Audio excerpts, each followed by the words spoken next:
What is up? Welcome to the Existential Stoic podcast. Are you worried about your bills? Are you stressed? You live check to check? Do you never have enough money? Are you taking out, getting more credit cards? Who knows what? Well, today we're going to talk about should you chase money? I'm Danny from my buddy Randy. What's up, Randy? Yo, Danny. Yeah, have you ever had this experience where like you focus more on like what you're going to get profit wise than actually like the value of it or like, whether you actually want to do something? Dude, all the freaking time. It's like nonstop. I have such a terrible relationship with money. Yeah. Because when I first found out how money works, I was $250,000 in debt. Like Yeah, right. that. It's like you Uh, get here you go. You can start now. Oh, and by the way, you're in the You're hole a really in quarter the hole. million. Yeah, college is a funny thing, isn't it? Oh my Oh gosh. my God. Yeah. Yeah, it's That tough, was right? Because it makes you, I think, so much about our society, our culture. It makes you feel like you need to have so much money in order to have anything, to be happy, to be valuable, to be worthwhile, anything. And at the same time, it's like it's also scary because everything costs so much, and it seems so hard to get to pull yourself out of debt when you're in debt. And like we've both been there, it's difficult.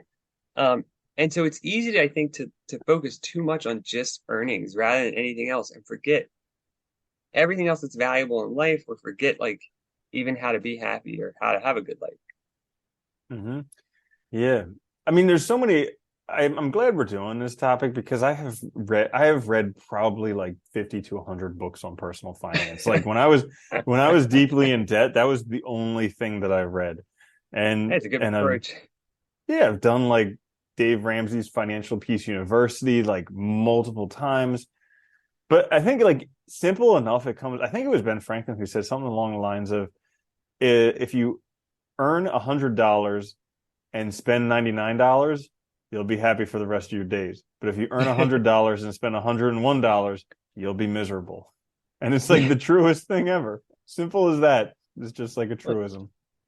it's funny. I was thinking about this too because I mean, every time I put on the TV, I hear so many commercials for gambling apps now, like on your phone, or like, Oh. people basically gambling with stocks or cryptocurrencies and stuff, like thinking that they're, or like the lottery too, every time, like, Mega Millions or something hits over like a certain amount, everybody's like lined up to buy it. And it's like this dream of like all your problems being solved if I just had that. And it's like the reality is it's not the case. It doesn't work that way. And it's like it's really funny though, because you see so many people like looking at that as this as the thing that'll solve all their problems, rather than doing like you said, like with Ben Franklin, right? Which means he suggests, maybe a budget, maybe changing some of your habits, hmm doing what we consider harder things, right? Because that requires like life changes and maybe like rethinking about, what you're doing. hmm Yeah, and like the freest I've ever felt with money in my life was actually when I was living off of a budget. It's the most counterintuitive thing ever, but it's like when you live off a budget, you don't have to worry about your money because you already know if you have enough to spend on this. Everybody thinks it's going to be so constricting, and yes, for the first couple months it is because you've gone from being totally irresponsible to all of a sudden having some responsibility. Anytime you accept Satisfying every responsibility in win. life, yeah, it's uncomfortable. But it's like one of those things where you just it's free. It's truly free because your paycheck comes in, you assign it where it's supposed to go, and then there you go, you're done. Next 2 weeks, you can do it all over again. But it's simple. Yeah, I remember actually talking to you about this. This is going back when we first started recording, I think. I think we were in that Starbucks in the mall there. But Yeah. yeah, I remember we were talking about this because you were writing down everything you purchased for your budget or Dude, whatever. I still write down every Yeah. single thing I purchase, and still it's a pain in the butt. And still sometimes I second guess myself about buying something because I don't feel like pulling out my phone and writing down what I just I, purchased. I was just gonna say though, after you mentioned that, I started thinking about it. I started kind of doing that and thinking more in terms of budget. And I'll tell you the truth, it was hard at first, but after a little while, I realized like I more often now reject making purchases than ever because I realized I don't really want it. Like, 'cause half the time before it was like I wasn't even thinking. It was just like impulse. You're out, you get a coffee, or you feel kind of down, so you go buy something. But now, like, just making yourself more aware of it and making yourself more conscious of it, like I totally just see through so much of it now that like I don't really want that thing. I'm kind of, tired, or I kind of don't want to do what I'm doing now. So I'm trying to distract myself. And you feel so much better because you feel so Mhm. much more in control of what you have. And you realize you also don't need as much as you thought you needed. Because when you're spending money willy-nilly, you need a lot because you're just Mhm. blowing it. When you're Mhm. actually focused on what you actually want, need, stuff like that, like it's so much easier. It really Mhm. is. Yeah. Yeah. So going back to the question, should you pursue money? I would actually say yes up to a certain point. Hmm. But it's a lot lower than what everybody thinks. It's a lot lower. Like you Yeah. can live very not everybody wants to live in this like lifestyles of the rich A and famous mansion. type of thing. Yeah, exactly.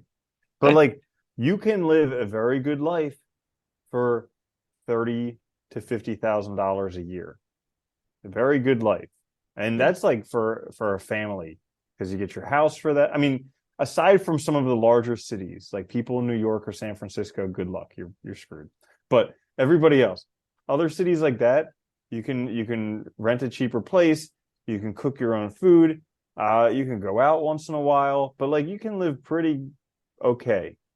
And when you do that, you can actually save up a lot more money, and then that money will earn you more money. So like I think, but here's the thing: like everybody wants there's Well, diminishing guys, return anything over $70,000 for a family in the U.S. Now, granted, with inflation, is probably $100,000, it's around but 70 to 100, 75 to 100, I think now, where they yeah, say like anything more than that, like the return to happiness is like almost nothing. Yeah. hmm yeah, yeah. I've met a ton of super wealthy people, and there's no greater satisfaction. Like one of the richest people that I know, he's worth like 100 million plus right now.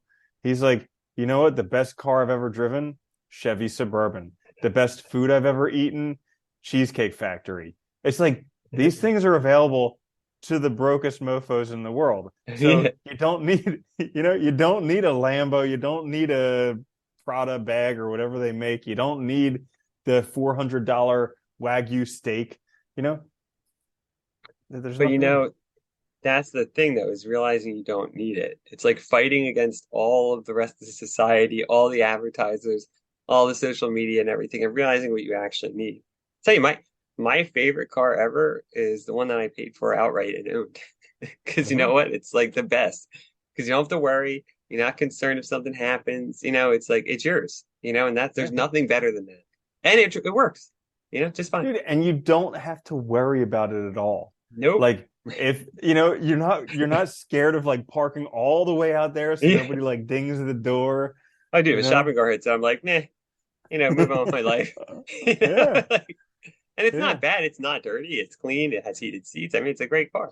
But like, hmm it's like it's funny because I think we get caught up. I think it's so much advertising and stuff that we just like, and so much people just see so much of like these, the Kardashians, keeping up with them and all this BS. And like, you think that's what you really need, or they go on like Zillow and they look at like, the $1 million homes and stuff. But it's like, do you want to clean 50 rooms? Do you have, it's like, do you really want that burden? Like, do you even need hmm that? Like, Yeah, it's really yeah. funny. So it's absolutely absurd. And so like I think it's important to chase money up to a certain point. Like I think everybody, because here I'll be all like um I forget the word now. But basically, I think that anybody who thinks that money will get them happiness absolutely 100% needs to pursue money with everything they've gotten and get that money. Because Yeah. like Will Smith, Jim Carrey, every rich person has said, I thought money was going to make me happy, and then I got a whole bunch of money and I was still miserable and recognized it was myself.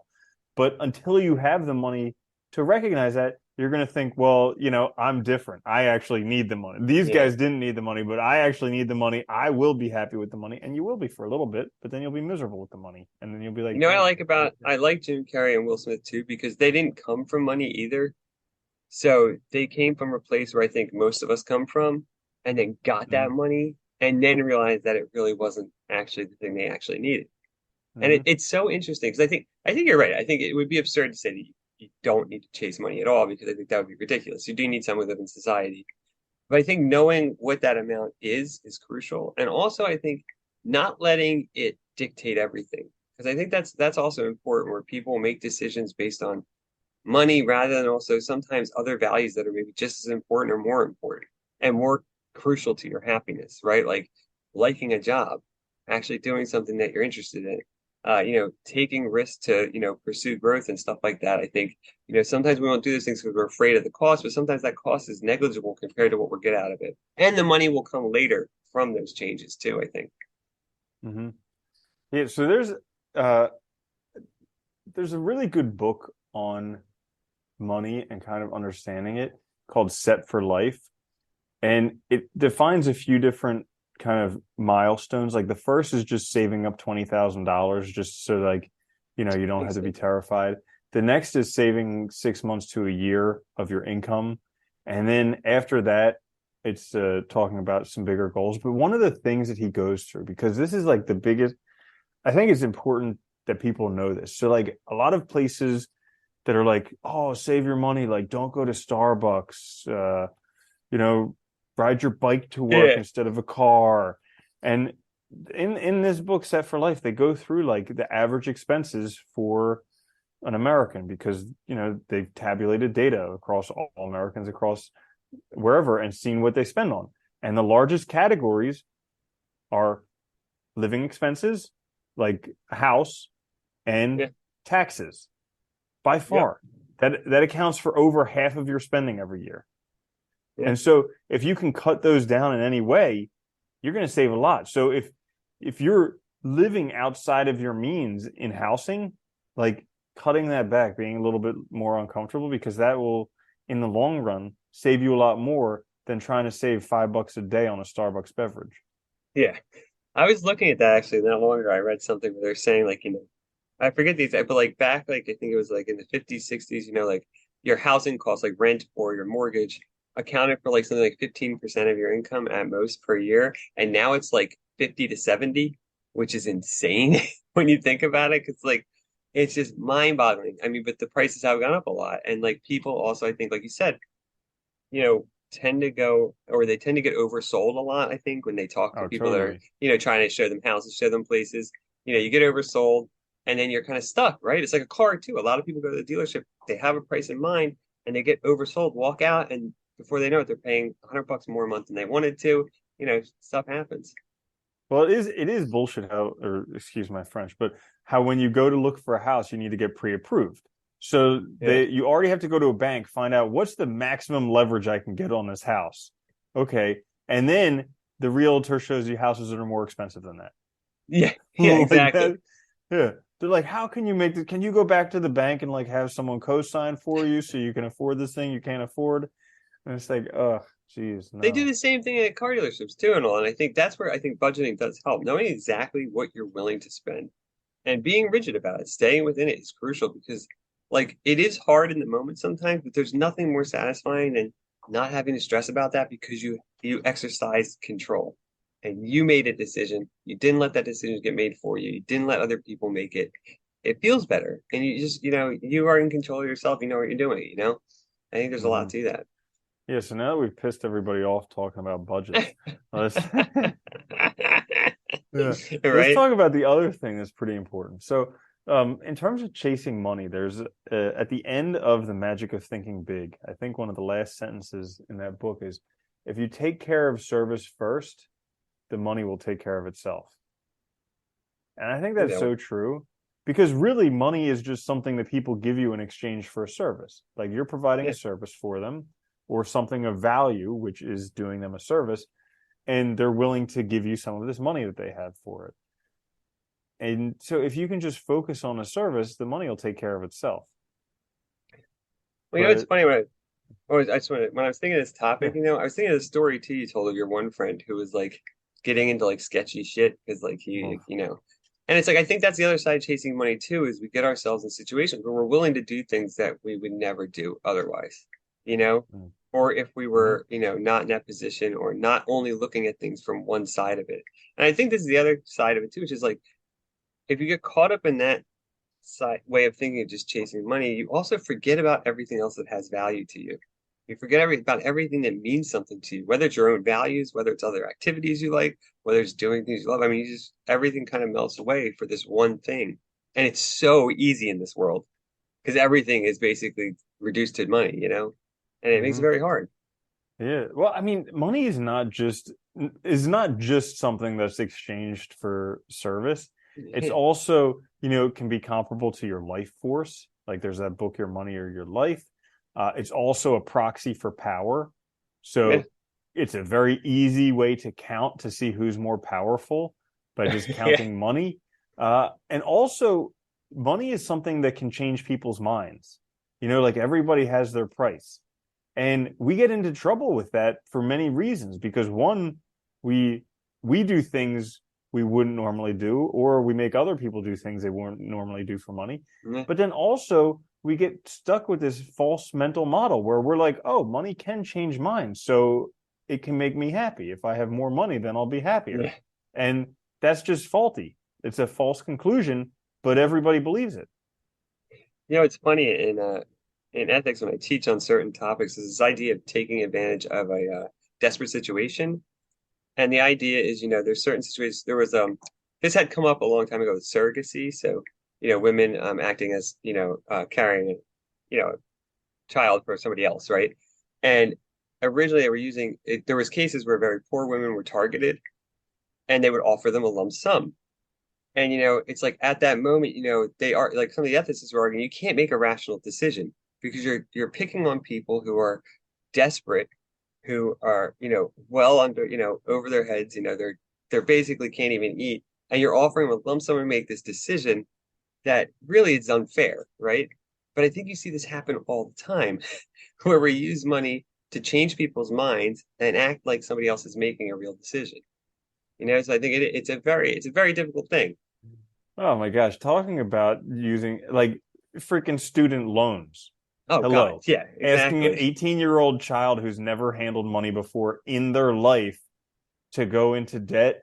And now at some of the what are they called? Ivy League schools, Yeah. $60,000 a year.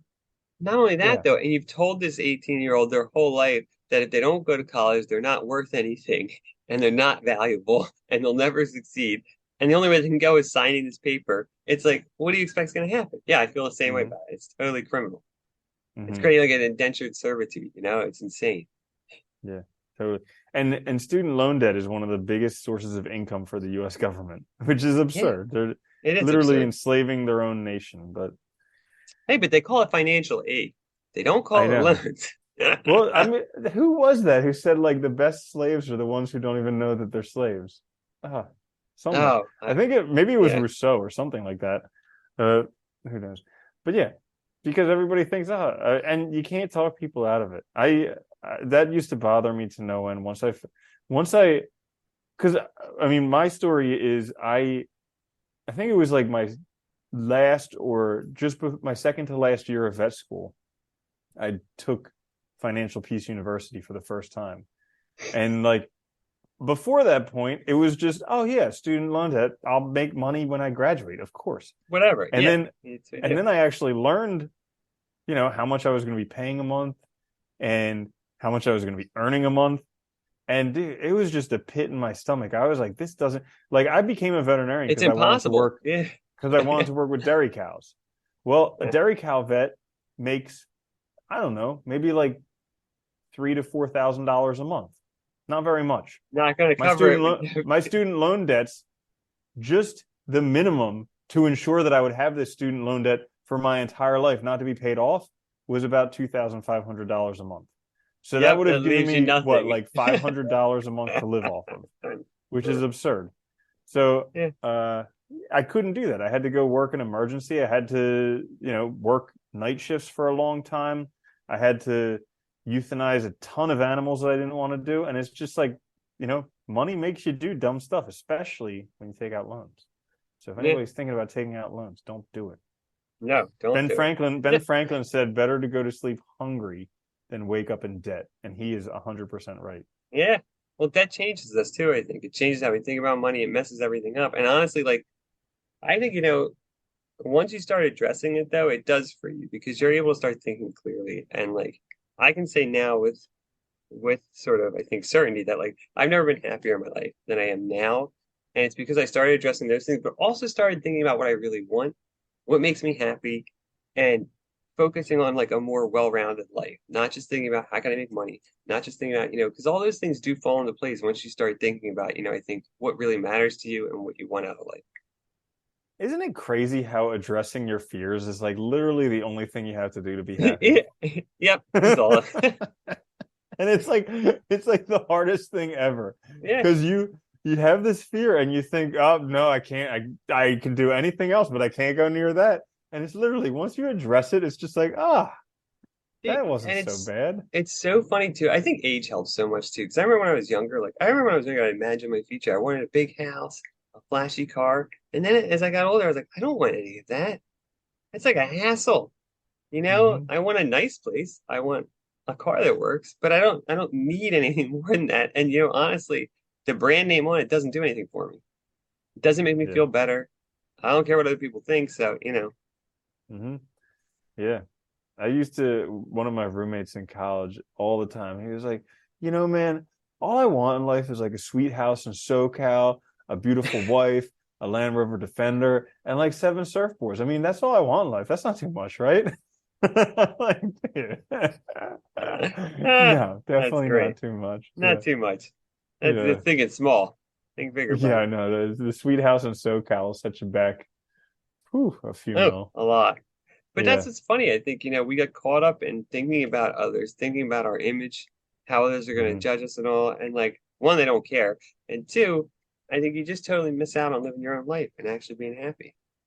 Well, that's that. I think you've hit the nail on the head. Is you have to live your own life, and a lot of people are so concerned with keeping up with the Joneses or keeping up with the Kardashians that they miss it. And you have to actually. This is important. I was just listening to this book called Breathe, which is the story of Rickson Gracie, one of the guys behind Brazilian Jiu Jitsu and why UFC became so famous.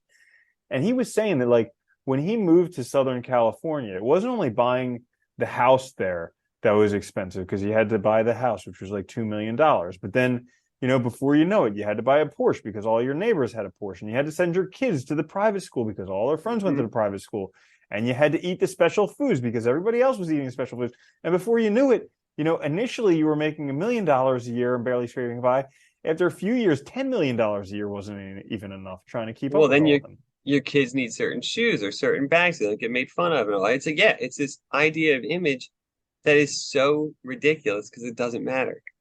And I think if you can free yourself from that, which is not easy, yeah, you can actually find it. You don't have to chase money, but it's Yeah. so easy to get caught up in it too, and that's the danger.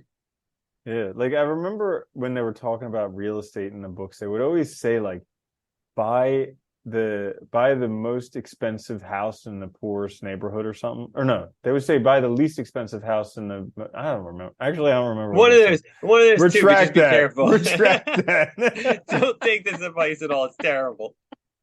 You said buy the most at what? The house? I'll just buy all the houses. Yeah. Yeah. Yeah, I don't remember. I don't remember. Anyways, yeah. So I think is anyways, but should you chase money? Yes.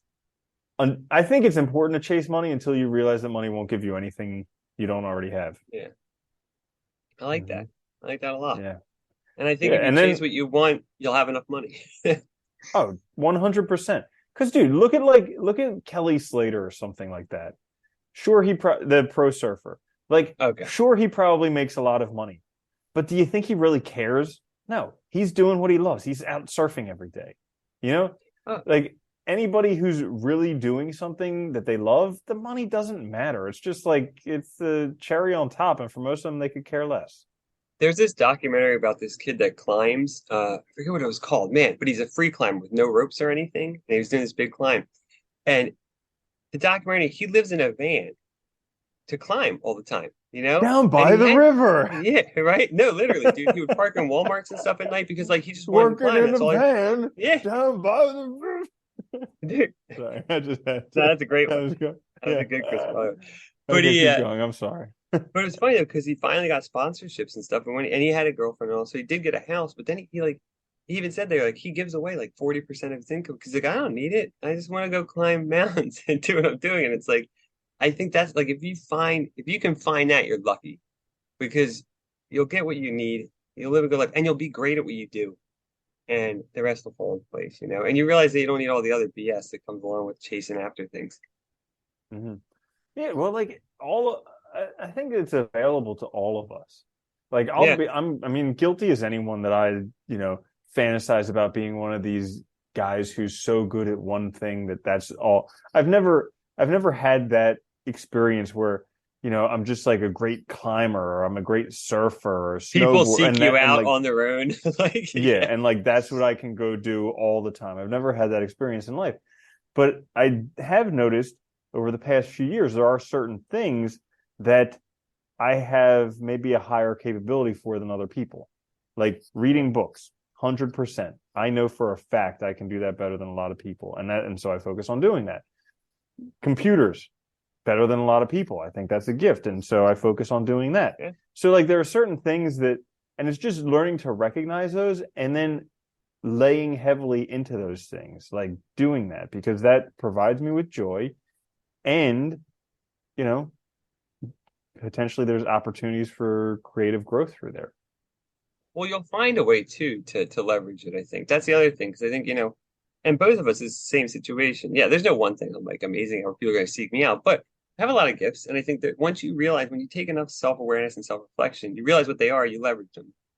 And when you're using them, it's easier, you feel better, you're generally more likely to enjoy it because you're attracted to what you're doing.